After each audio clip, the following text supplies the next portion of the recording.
Muy buenos días, mi gente maravillosa de Mentalidad Plexus. Hoy tenemos la dicha de estar en este espacio de Mentoría Millonaria, pero hoy sábado tenemos la oportunidad de aprender temas de salud con nuestra queridísima doctora Ruth Bustos, que se encuentra ya lista para compartirnos esta información gratuita. Así es que vamos a aprovecharla. Corre por tu pluma, por tu libreta y bueno, sigamos aprendiendo cómo prevenir todos estas enfermedades, y hoy va a ser enfocado a la diabetes, cómo prevenirla y cómo podemos con nuestros productos pues contrarrestarla. Así es que doctora Ruth Bustos, embajadora Oro, por favor, adelante. Un placer estar listos para aprender con usted. Adelante. Hola, muy buenos días a toda mi familia Plexus. Pues un placer nuevamente estar con ustedes. Yo también ya con mi bebida, es una mañana fría, así es que mejor nos hicimos un tecito. Pues vamos a empezar a hablar un poquito primero del sistema endocrino para después abordar la diabetes. ¿Qué es el sistema endocrino? El sistema endocrino es el conjunto de órganos y tejidos del organismo que secretan un tipo de sustancias llamadas hormonas. ¿Qué van a ser las hormonas? Las hormonas son sustancias químicas que influyen en la actividad de otra parte del organismo. Es como si fueran unos mensajeros que van de una parte del cuerpo a otra parte más distante, llevando pues un mensaje. ¿Cuáles son las funciones del sistema endocrino? Son múltiples las funciones que tiene este sistema. Es muy parecido al sistema nervioso. Las glándulas endocrinas van a liberar hormonas al torrente sanguíneo y gracias a este torrente sanguíneo es que va a permitir que estas hormonas lleguen a otras células y lleguen a todas las partes del cuerpo. Las hormonas van a ayudar a controlar al estado de ánimo, nos ayudan en el crecimiento, nos ayudan en el desarrollo, nos ayudan en la función de otros órganos, nos ayudan al metabolismo, nos ayudan a la reproducción y nos ayudan en un sinfín de funciones más. Este sistema endocrino va a regular la cantidad que se libera cada una de estas hormonas. ¿Y cómo va a estar formado el sistema endocrino? Va a estar formado por diversas glándulas, entre ellas el hipotálamo, la hipófisis, la glándula pineal, la tiroides, las glándulas paratiroideas, las glándulas suprarrenales, el páncreas, los ovarios y los testículos. En algunos autores al páncreas no lo incluyen. ¿Por qué? Porque en algunas bibliografías el páncreas se encuentra dentro del sistema digestivo, pero estrictamente vamos a ver que comparte partes del sistema digestivo, pero también se encuentra dentro del sistema endocrino. Vamos a hablar un poquito del hipotálamo. ¿Dónde se encuentra el hipotálamo? Lo podemos ver en la imagen, es el que se encuentra de color amarillo. Este se va a encontrar en el centro del cerebro y este va a unir el sistema endocrino con todo el sistema nervioso. Va a fabricar sustancias químicas que controlan la liberación de hormonas a la hipófisis. Va a recoger información que recibe del cerebro. ¿Qué tipo de información? ¿Cómo es la temperatura que tenemos a nuestro alrededor? Si es una temperatura fría, pues nos va a ordenar a que nos abriguemos. Si es una temperatura cálida o muy alta, pues a que nos quitemos parte de ropa, a que nos dé mayor sed. La exposición a la luz también va a depender de los sentimientos, si estamos tristes, si estamos felices, si tenemos miedo. ¿Y qué va a hacer con esta información que está recogiendo? Va a enviar señales a la hipófisis. ¿Y qué va a hacer la hipófisis? Dependiendo de las señales que reciba, esta va a producir hormonas que va a mandar a otras glándulas y así tener una respuesta rápida. Pasamos con la siguiente, es la hipófisis. La hipófisis se encuentra en la base del cerebro. Tiene un tamaño muy pequeñito. Se dice que tiene un tamaño de un guisante o un chícharo. Y no obstante, a pesar de su tamaño tan pequeño, se le llama la glándula maestra. ¿Por qué? Porque esta fabrica las hormonas que van a regir a la mayoría de glándulas, como cuál, la hormona del crecimiento va a mandar a los huesos que tengan un mayor crecimiento y a otros órganos también. La prolactina, ¿para qué nos va a servir la prolactina? Esta se va a segregar cuando una mujer está lactando. La tirotropina o la hormona estimulante de la tiroides. Esta va a mandar a la tiroides a que produzca hormonas tiroideas.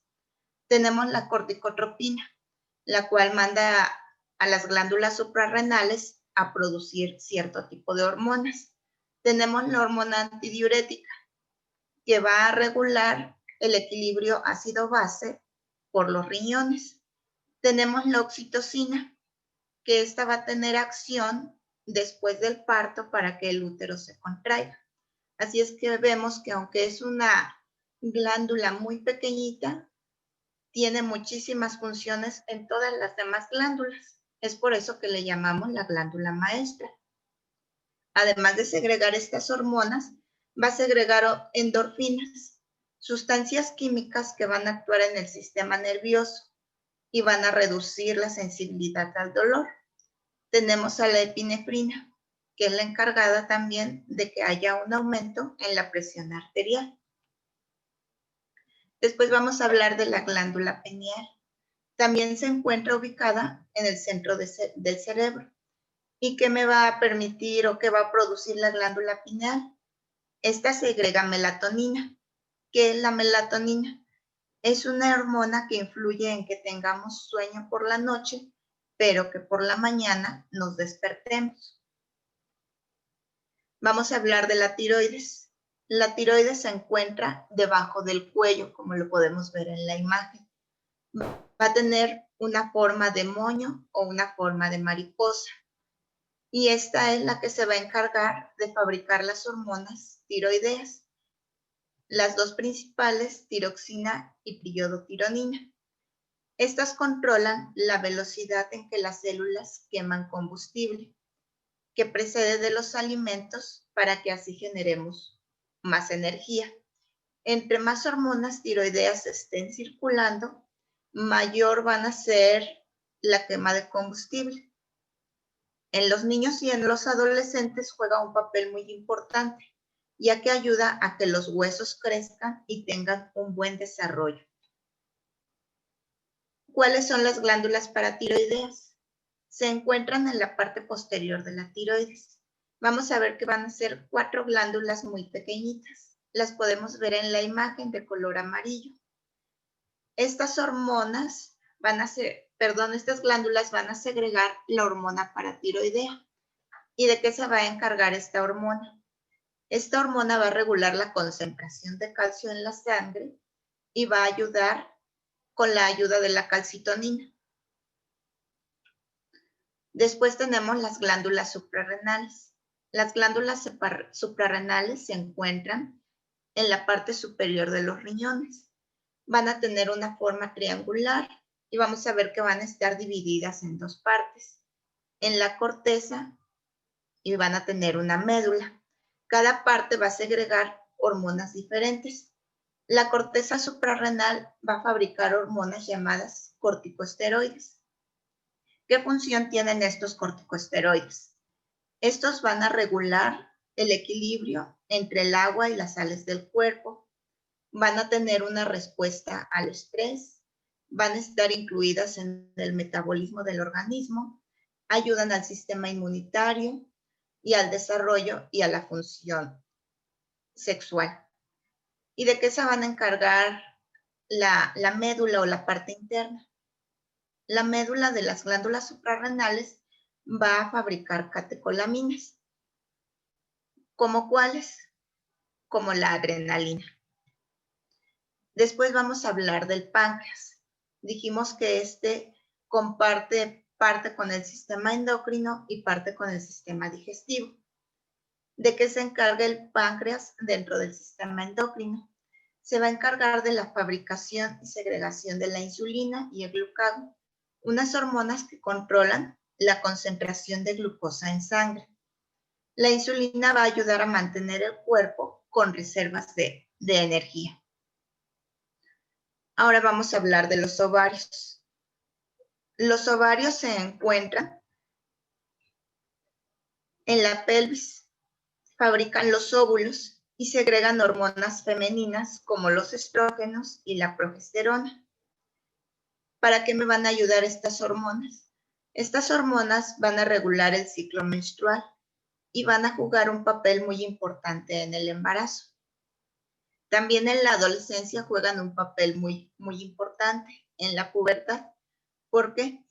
Porque gracias a estas hormonas la mujer va a sufrir cambios como cuáles: aumento de las glándulas mamarias, que aparezca vello en zona púbica, que haya mayor acumulación de grasa en caderas y muslos.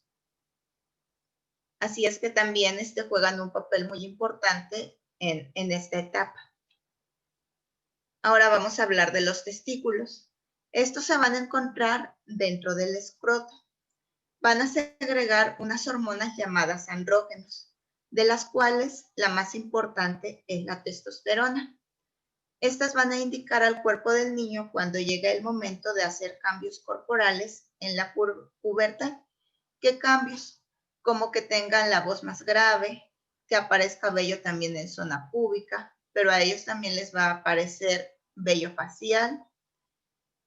La testosterona, junto con la hormona, con otras hormonas que fabrica la hipófisis, también indican al cuerpo del chico cuando llega el momento de fabricar el semen. Así es que podemos ver que todo el sistema endocrino juega un papel importantísimo dentro del organismo. No es solo una función, son muchísimas funciones. Y ahora sí vamos a hablar de la diabetes mellitus. ¿Qué es la diabetes mellitus? Es una enfermedad crónica en el cuerpo donde no se puede regular la cantidad de azúcar en la sangre. Muchas veces pensamos que el paciente es diabético tipo 1 o tipo 2, pero hoy vamos a aprender que hay 4 tipos de diabetes. Tenemos la diabetes mellitus tipo 1, la diabetes mellitus tipo 2, la diabetes gestacional y hay otros tipos de diabetes. Vamos a hablar primero un poco de la diabetes mellitus tipo 1. Es donde existe una destrucción total de las células beta, lo que va a conllevar a una deficiencia absoluta de insulina. Afortunadamente, esta representa entre un 5 a un 10% de todas las diabetes. Podemos ver en la imagen, del lado derecho vemos un corte del páncreas donde se ve normal. Podemos ver las celulitas de color azul, esas son las células betas, las encargadas de producir insulina. En la parte inferior podemos ver el diabético tipo 1, donde ya casi no hay celulitas azules. Podemos ver en el corte que solo se observan 2. La mayoría están negras. Eso quiere decir que ya están muertas o destruidas. Así es que este tipo de diabetes depende totalmente de la insulina. El paciente tiene que estarse aplicando insulina, ya que por la destrucción de las células no hay producción o hay una producción muy bajísima de insulina. La diabetes tipo 2. Esta va a ser generada como consecuencia de un defecto progresivo en la secreción de la insulina o de un aumento de la resistencia periférica de la misma o de un aumento en la producción de glucosa. Y esta sí va a representar de un 90 a un 95% de las diabetes. Y podemos ver a una persona en la imagen con diabetes tipo 2. Si tenemos un exceso de azúcares, todo el tiempo estamos consumiendo azúcar en exceso, puede ser que la insulina no sea capaz de metabolizar toda esa glucosa que estamos adquiriendo. También puede haber ya resistencia a la insulina y el mismo páncreas se va cansando y a veces se empieza a ver una disminución en la secreción de la insulina, lo cual nos lleva a un aumento progresivo de la glucosa. Y la diabetes gestacional. Esta es la que se diagnostica durante el embarazo, pero no va a ser en el primero, segundo, en el tercer mes, va a ser en el segundo trimestre del embarazo. ¿Qué va a pasar? Que nuevamente hay resistencia a la insulina, por lo tanto la glucosa se acumula en sangre. Afortunadamente, este tipo de diabetes muchas veces es transitoria y en ocasiones la propia cura de esta diabetes es el parto. Después del parto, la mujer recupera sus niveles de glucosa en sangre y llevando una buena dieta, la mujer puede tener una curación total. Y la diabetes por otras causas. No tiene diabetes tipo 1, no tiene diabetes tipo 2, no está embarazada, pero hubo un defecto genético en la función de las células beta. Entonces, esta me puede causar también un tipo de diabetes. Defectos genéticos en la acción de la insulina. Es decir, sí está produciendo insulina, pero esta insulina es de mala calidad. Entonces, de nada me va a servir que el cuerpo esté produciendo esta insulina. O enfermedades en el páncreas, que hubo una fibrosis quística, que hay un síndrome de Cushing, entonces el páncreas tampoco va a estar funcionando adecuadamente. O inducida por fármacos. El paciente tomó muchos glucocorticoides por muchísimo tiempo y estos le conllevaron incluso a un síndrome de Cushing, pues entonces el páncreas va a dejar de funcionar y como consecuencia voy a tener una diabetes. Hubo una infección muy fuerte que afectó al páncreas, una pancreatitis muy severa. Entonces esto le dejó daño al páncreas y en consecuencia hubo una diabetes. Otras causas, hubo un cáncer de páncreas, hubo algún otro tipo de tumor en páncreas, se tuvo que extirpar la mayor parte de páncreas. Entonces esto también me va a conllevar a que tenga yo una diabetes. La diabetes mellitus tipo 1, ¿qué van a ser las causas? Principalmente van a ser causas genéticas. Dijimos que se van a destruir las células beta del páncreas. O puede haber exposición a virus o puede haber algunos otros factores ambientales, aunque la principal causa es la genética. ¿Cuáles van a ser los síntomas en la diabetes tipo 1? Va a haber aumento de la sed, el paciente va a tener poliuria, es decir, que cada ratito va a querer ir a orinar. En los niños va a haber incontinencia urinaria, va a haber un hambre excesiva, pero a pesar de que hay un hambre excesiva, va a haber un adelgazamiento no intencional. La mayor parte de diabéticos tipo 1 van a ser personas delgadas. Va a haber irritabilidad y otros cambios de humor. El paciente va a estar cansado, se va a sentir débil y puede tener visión borrosa. ¿En quién se va a presentar la diabetes tipo 1? Esta diabetes tipo 1 se va a presentar más frecuentemente en los niños. Se dice que a partir de los 6 años es el primer ataque en niños.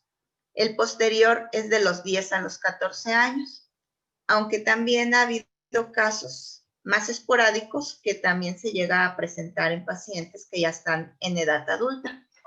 Pero vamos a decir que frecuentemente la diabetes mellitus tipo 1 es en niños. ¿Cuáles son los factores de riesgo? Bueno, que haya antecedentes familiares, si hay dentro de la familia tíos, primos, hermano que tiene diabetes tipo 1, es muy probable que esa otra personita tenga factores de riesgos. Ya dijimos factores genéticos, ubicación geográfica y también la edad, que es más frecuente en edad infantil.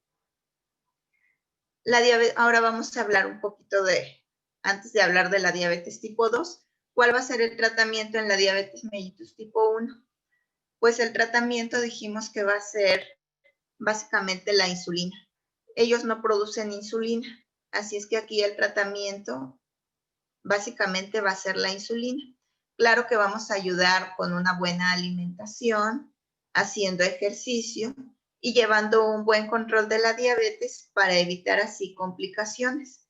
¿Por qué? Porque como estamos diciendo que incluso un niño desde los 6 años puede tener diabetes, hay que evitar a toda costa complicaciones, como cuáles, la retinopatía diabética y el que se ataque al riñón y más adelante ese niño en su edad adulta sufra de una insuficiencia renal. Ahora sí vamos a hablar de la diabetes tipo 2. ¿Cuáles van a ser las causas de este tipo de diabetes? Resistencia a la insulina. En la imagen podemos ver una célula del cuerpo, se ve el receptor bloqueado, va a llegar la insulina, pero el receptor está bloqueado. Por lo tanto, la insulina no puede adaptarse al receptor. Y vemos el canal de glucosa, que muchas veces también se cierra. Entonces, aunque tenemos insulina circulando, también la glucosa va a aumentar. Otra cual es que el páncreas no está produciendo suficiente insulina. Entonces, si no se produce suficiente insulina, pues van a aumentar los niveles de glucosa. ¿Qué otros factores? Factores genéticos. Si mamá tiene, si papá tiene, yo tengo también riesgos de tener diabetes mellitus. Ambientales. Si yo llevo una vida muy sedentaria, tengo trabajo de oficina, saliendo llego a casa a ver televisión, a sentarme a ver las series, eso me va a llevar a un sobrepeso, a una inactividad y entonces estoy en más riesgo de tener diabetes. ¿Qué síntomas va a tener el diabético? Va a tener síntomas muy parecidos al diabético tipo 1. Va a haber aumento de sed, el paciente todo el tiempo está con la boca seca, todo el tiempo quiere estar tomando agua, va a tener necesidad de orinar muy frecuentemente, va a haber un aumento del apetito, pero no obstante va a tener pérdida de peso involuntario. No va a ser tan fuerte como en la diabetes tipo 1. No obstante, el paciente va a empezar a perder peso. Si era un paciente muy gordito, de repente empieza a bajar de peso y tiene mucha sed, ahí hay que revisarle rápidamente sus niveles de glucosa. Va a ser un paciente que se fatiga, va a empezar a tener visión borrosa, va a sufrir de infecciones muy frecuentemente y puede que tenga zonas de la piel oscurecidas. ¿Dónde va a ser principalmente? En axilas o en cuello. ¿Cuáles son los factores de riesgo? Ya decíamos historial familiar. Si papá, si mamá son diabéticos, si abuelos son diabéticos, yo tengo riesgo. Pero si tengo un gemelo que es diabético, ahí el riesgo se aumenta a un 90%. Si aunado a esto es una persona obesa, pues ya tiene mayor riesgo. La raza o la etnia. Personas hispanoamericanas o afroamericanas tienen mayor riesgo de tener diabetes mellitus. La edad mayor de 45 años también nos condiciona a que podamos tener diabetes. Aunque en estos tiempos, dado a que cada vez hay niños con mayor obesidad, cada vez están apareciendo también más tipos de diabetes tipo 2, incluso en adolescentes o hasta en niños. La intolerancia previa a los carbohidratos, si es un paciente hipertenso, si es un paciente con dislipidemias, con el colesterol HDL menor a 35, que sería el colesterol bueno, o con los triglicéridos mayor a 250 miligramos por decilitro, esto también me da factores de riesgo para que yo pueda tener diabetes. Y si también hay historial de diabetes gestacional, si la mujer ya tiene 2, 3 hijos y en el último tuvo una diabetes gestacional, no modifica sus hábitos, no hace ejercicio, la paciente empieza a tener hipertensión o la paciente tiene dislipidemias, entonces esto le va a conllevar a un mayor riesgo a que esa diabetes gestacional ahora se convierta en una diabetes mellitus tipo 2. ¿Qué vamos a hacer para prevenir esta enfermedad? Para evitarla. Hay que tener una alimentación saludable. Hay que hacer ejercicio. Hay que evitar el sedentarismo. Hay que aumentar el consumo de fibras. Hay que disminuir el consumo de azúcares. Aunque sabemos que es muy rico el refresco, las rosquillas, el pan de dulce, que son riquísimos los helados, los postres, hay que tratar de evitarlos. Es cierto, de repente los vamos a comer, pero no hay que estarlos comiendo mañana, mediodía y noche y los 365 días del año. Hay fechas especiales donde claro que los podemos tomar, pero si evitamos tomarlos a diario, esto nos va a prevenir el que seamos diabéticos. ¿Y ahora qué pasa si tenemos sobrepeso? Con que perdamos tan solo un 5 o un 10% del peso corporal, esto claro que nos va a ayudar muchísimo a evitar una diabetes mellitus tipo 2. Y ahora, ¿cómo vamos a hacer el diagnóstico de la diabetes mellitus? El estándar de oro va a ser la prueba de la hemoglobina glucosilada. ¿Por qué? Porque esta mide los niveles desde 3 meses anterior y nos regula. Porque muchas veces el paciente dice, pues voy a tener cita con el doctor, me van a hacer la prueba de la glucosa, me he descuidado todo este tiempo, pero una semana antes me voy a poner a dieta, voy a llevar ahora sí bien mi dieta, voy a hacerme los estudios y en los estudios a lo mejor sí voy a salir con unos niveles aceptables. Pero ¿qué pasa si le tomamos la hemoglobina glucosilada? Esa sí no nos va a dar mentiras porque nos va a estar midiendo lo de 3 meses atrás. Entonces, ¿cuáles van a ser los niveles normales? Podemos ver en la gráfica. Si es un paciente normal, va a tener una hemoglobina glucosilada menor a 5.7. Si es un paciente que ya es prediabético, va a tener unos niveles de 5.7 a 6.4. Pero si ya es un paciente diabético, para hacer el diagnóstico de diabetes, va a ser mayor a 6.5. Otro examen es el aleatorio de azúcar en la sangre. ¿Cuánto se hace? Se hace a cualquier hora del día, como su nombre lo dice, aleatorio. ¿Cuándo vamos a diagnosticar una diabetes? Si este examen sale mayor de 200 miligramos. Luego tenemos el examen de azúcar de sangre en ayunas. Si es un paciente normal, va a tener menor a 99 miligramos por decilitro. Si es un paciente ya prediabético, va a salir con resultados de 100 a 125. Y ahí que tengamos mucho cuidado porque muchas veces nos hemos hecho estudios, nos han medido la glucosa con el glucómetro y decimos, tenemos 105, tenemos 110, entonces todavía no eres diabético. Sí, pero ya estás en una fase prediabética. Si no tomas medidas no tomas medidas para corregir esto, si continúas con la misma alimentación, con el sobrepeso, si aunado a esto hay hipertensión, hay colesterol alto, triglicéridos altos, es muy posible que en unos cuantos meses ahora sí seas diabético. ¿Y cuándo va a ser diabetes? Cuando la cifra es mayor a 125. Ya con una cifra de 126 ya estamos haciendo el diagnóstico de que es un paciente diabético. Y luego tenemos la prueba de tolerancia a la glucosa oral. Es decir, después de haber desayunado 2 horas, después de haber ingerido una bebida, si se va al laboratorio dulce, si la glucosa me sale menor a 139, quiere decir que estoy normal. Si la glucosa me sale entre 140 y 199, quiere decir que ya estoy en riesgo.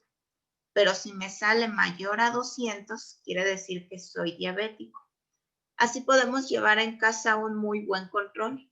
Si es un paciente que ya es diabético, se lo puede tomar la prueba en ayunas. Si en ayunas le salió menor a 99, le ponemos una palomita. El paciente desayuna, pone cronómetro y a las 2 horas se vuelve a checar la glucosa. Si esta le sale a menor a 139, quiere decir que se está cuidando muy bien, que está tomando sus medicamentos adecuadamente, entonces no hay ningún riesgo. Pero ¿qué pasa si el paciente, aunque la primera glucosa le haya salido normal, la segunda la tiene en 150, 160? Esto quiere decir que por ahí está llevando un descontrol, que hay que vigilar su actividad física, que hay que vigilar su dieta, o que no está tomando los medicamentos adecuadamente, o que tenemos que agregar algún medicamento o incluso la insulina. ¿Y qué pasa si en ayunas la glucosa le salió en 115, desayuna y se la vuelve a checar en casa a las 2 horas y esta le sale mayor de 200? Pues ahí tiene doble tache. Entonces es un paciente totalmente descontrolado, que si no toma cartas en el asunto, que si no mejora sus hábitos alimenticios, que si no mejora su actividad física y sigue sin tomar los medicamentos al horario indicado, pues es muy probable que este paciente vaya a sufrir de las complicaciones de la diabetes. ¿Y cuál va a ser el tratamiento en este tipo de diabetes? Primero, la pérdida de peso. Dijimos que con un 5 a un 10% mejora muchísimo la calidad de vida de estos pacientitos. Llevar una alimentación saludable. Aunque es cierto que se van a antojar las cosas dulces, las azúcares refinadas, este paciente debe de evitar a toda costa estos azúcares refinados, evitar el pan dulce, evitar pasteles, evitar el refresco, evitar incluso algunas frutas que contengan muchos azúcares, hacer ejercicio de forma regular y, claro, tomar sus hipoglucemiantes orales. El médico valorará si es importante que continúe con los hipoglucemiantes orales, si hay que agregar algún otro hipoglucemiante o si de plano estos ya no están funcionando, pues utilizar la insulina. Muchas veces hay muchos tabús y el paciente no quiere utilizar la insulina porque dice, con la insulina, mi comadre, mi tío, mi primo se la empezó a aplicar y después tuvo la retinopatía y después tuvo la insuficiencia renal. No es que después, sino que ese paciente llevó un mal control de su diabetes, no tomaba sus medicamentos a tiempo, se llevó al último recurso que fue la insulina y aún así la insulina no se la aplicaba adecuadamente y pues por ende vinieron todas las complicaciones. Así es que no es que la insulina vaya a provocar las complicaciones, sino que es el mismo organismo que ya se deterioró, que se llegó a la última fase de tratamiento y aún así el paciente no fue obediente. Y ahora vamos a hablar de nuestros maravillosos productos. ¿Cuáles son los que nos van a ayudar? Pues tenemos a nuestro producto estrella, el Enzym HC, con un sabor delicioso a limón, a lima, a naranja roja, con tan solo 44 calorías, con 5 gramos de fibra dietética, libre de gluten, vegetariano, sin colorantes ni conservadores artificiales. ¿Cómo me va a ayudar este? Bueno, tiene extracto de hoja de té verde, que es antioxidante, que me va a ayudar a perder peso, que me va a controlar el colesterol. Si me ayuda a controlar el colesterol, me quita riesgo de tener diabetes, que va a mejorar el metabolismo de la glucosa. Así es que si ya soy diabético, pues claro que me ayuda. Y si no lo soy, pues está mejorando mi metabolismo de la glucosa. Además de esto, me va a ayudar a relajar, me va a permitir conciliar el sueño, me va a prevenir el envejecimiento prematuro, va a eliminar bacterias y va a mejorar la concentración. El extracto de grano de café verde va a mejorar mi sistema inmunológico, va a disminuir el riesgo de cáncer, elimina sustancias que dañan el cabello, es antioxidante, reduce la presión sanguínea o la presión arterial. Dijimos que la hipertensión es un riesgo de tener también diabetes. Así es que si me ayuda a reducir los niveles, pues me está quitando ese riesgo. Va a favorecer la termogénesis, es decir, que me ayuda a bajar de peso. Entonces, si yo estoy bajando de peso, me están quitando también un factor de riesgo y va a disminuir los niveles de glucosa. Así es que actúa directamente sobre la glucosa y claro que va a mejorar mi concentración. Y luego tenemos el polinicotinato de cromo. ¿Qué va a hacer el polinicotinato de cromo? Pues este actúa directamente en esta patología. ¿Por qué? Porque va a mejorar el funcionamiento de la insulina, va a favorecer el metabolismo de los nutrientes y mejora las funciones neurocognitivas. Además, vemos que también tiene polidextrosa, lo cual nos va a ayudar directamente a reducir el peso. Así es que si lo vemos por cualquiera de todos sus ingredientes, todos deberíamos de estar tomando Slim HC, ya sea de forma preventiva o como coadyuvante en el tratamiento de una diabetes. ¿Cómo lo vamos a tomar? De preferencia en ayunas, disuelto en un vaso de agua. ¿Qué pasa si se me olvidó? Si se me olvidó, entonces a mediodía, 1 hora antes de la comida, lo puedo tomar. Pero ¿qué pasa si es un diabético tipo 1 y dijimos que de por sí él es muy delgado y este me va a ayudar a favorecer la pérdida de peso? Pues entonces lo voy a tomar con la comida. ¿Por qué? Porque así voy a evitar que la polidextrosa se expanda y ya no me permita comer más. Y si así el paciente no lo quiere tomar, tiene miedo, pues entonces tenemos el Slim MBA. ¿Qué es lo que va a contener? Va a tener el mismo polinicotinato de cromo que ya dijimos que actúa directamente sobre la insulina, va a tener el extracto de grano de café verde que dijimos que también va a reducir los niveles de glucosa, que va a reducir los niveles de presión arterial, los niveles de colesterol, pero no va a tener la polidextrosa, que es la que me ayuda a bajar de peso, sino que va a tener prebióticos, ayudando así a tener una mejor digestión, evitando así complicaciones también que hay en los diabéticos. Muchas veces llegan a tener diarreas frecuentes, entonces con el Slim MBA, claro que me voy a controlar. Y ahora si es un diabético y quiere tener todavía un mejor control de la diabetes, es un diabético tipo 2, pues claro que por la mañana me puedo tomar el Slim HC y al mediodía con la comida me puedo tomar el Slim MBA.